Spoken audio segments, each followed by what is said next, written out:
অত্যাচার বাঙালি মুসলমানদের উপরে দেশ জুড়ে যে অত্যাচার নেমে এসেছে এটা নিয়ে আমরা অত্যন্ত ব্যথিত। এই ব্যথা ভাষায় প্রকাশ করার কোনো জায়গা নেই। ফেসবুক পেজে, বাংলা পক্ষর ফেসবুক পেজে আপনাদের স্বাগত। এই যে এই মুহূর্তে আমরা জানি ভারতের বিভিন্ন প্রান্তে বাঙালিদের বাংলাদেশি রোহিঙ্গা বলে গ্রেপ্তার করা হচ্ছে।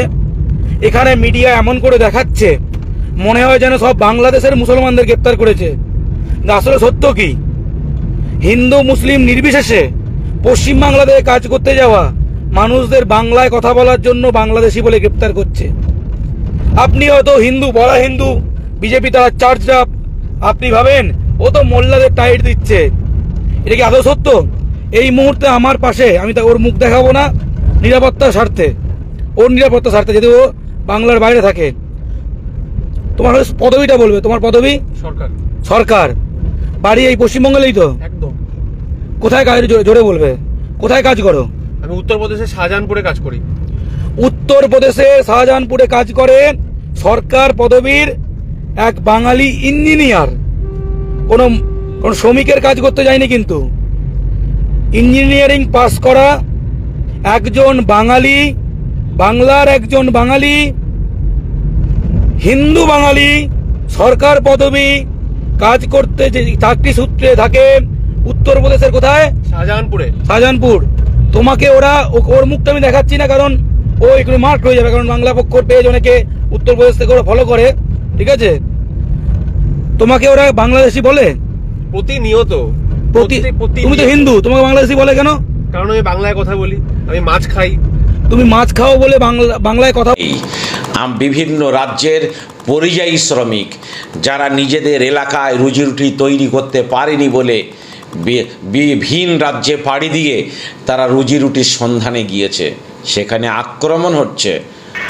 আমি আছি গুজরাটে, সুরাটে।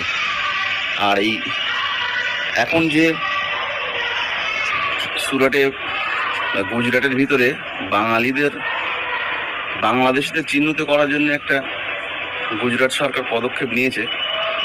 তো এইখানটায় একটা সমস্যা হচ্ছে যে বাংলাদেশের বাংলা ভাষা আর পশ্চিমবাংলার বাংলা ভাষা, দুটো ভাষাই তো একই রকম, যার জন্যে আমাদের যে ডকুমেন্টসগুলো রয়েছে আমরা কিন্তু খুব আতঙ্কের ভিতরে আছি, কারণ ভাষাটা বাংলা। আর ঠিক এইখানের সরকারটা এই বাংলা ভাষার সঙ্গে গুলিয়ে ফেলে বাংলাদেশি ভেবে পশ্চিমবাংলার বাঙালিদেরকেও মানে হেনস্থা হতে হচ্ছে। তো আমার অনুরোধ, আমার ভিডিওটা একটু শেয়ার করে দেবেন যাতে আমাদের পশ্চিমবাংলার মাননীয় মুখ্যমন্ত্রী পর্যন্ত চলে যায়। এবং দিদিকে একটু বলবো, কাইন্ডলি একটু দেখুন, যারা আমরা পরিযায়ী শ্রমিক হিসেবে বাইরে ভিন রাজ্যে কাজে এসে এখানে আমরা খুবই আতঙ্কের ভিতরে আছি।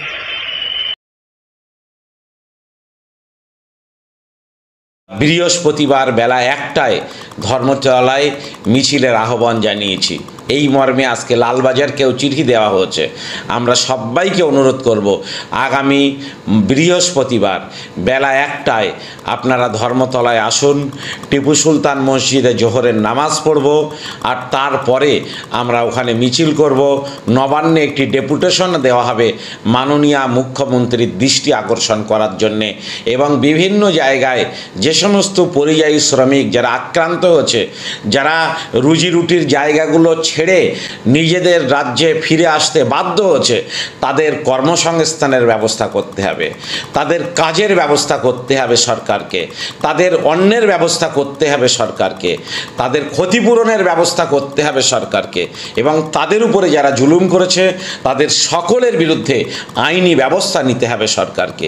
এই দাবি নিয়ে আমরা বৃহস্পতিবারে যাচ্ছি।